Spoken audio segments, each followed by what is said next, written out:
1885, nous sommes dans l'État indépendant du Congo. Et d'indépendant, il n'emporte que le nom.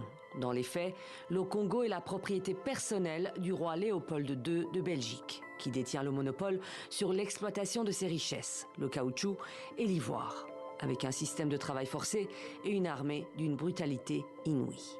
Massacres de masse, torture, amputation systématique quand les quotas de caoutchouc ne sont pas atteints. Le Congo devient le pays des mains coupées. Des atrocités telles qu'elles suscitent un tollé international. En 1908, au terme d'une commission d'enquête, Léopold II est contraint de transférer le Congo à la Belgique. Pendant encore un demi-siècle, le pays vit sous le joug des colons belges. Puis en janvier 1959, une émeute éclate dans la capitale Léopoldville. Les autorités belges ont interdit une réunion du parti pro-indépendance à Bako. Des voitures et des maisons sont incendiées. La police ouvre le feu et fait des dizaines de morts. Dès lors, tout va très vite. L'indépendance est proclamée le 30 juin 1960 en présence du jeune roi Baudouin qui vante les bienfaits de son ancêtre. L'indépendance du Congo constitue l'aboutissement de l'œuvre conçue par le génie du roi Léopold II, entreprise par lui avec un courage tenace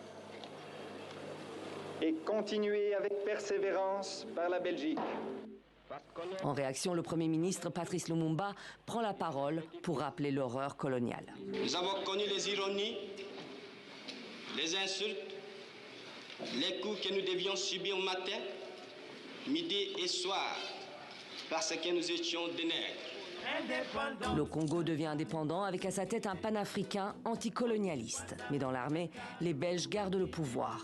Les soldats de la force publique se mutinent contre leurs officiers blancs. Pillage, viol, paniqués, les colons belges et les Européens fuient le pays. Au même moment, la province du Katanga fait sécession.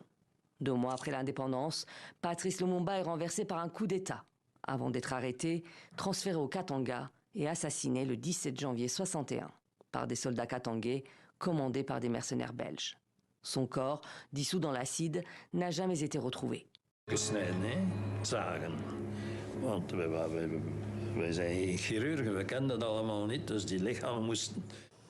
Plus de 60 ans après cet assassinat, une enquête judiciaire est toujours ouverte en Belgique pour crimes de guerre.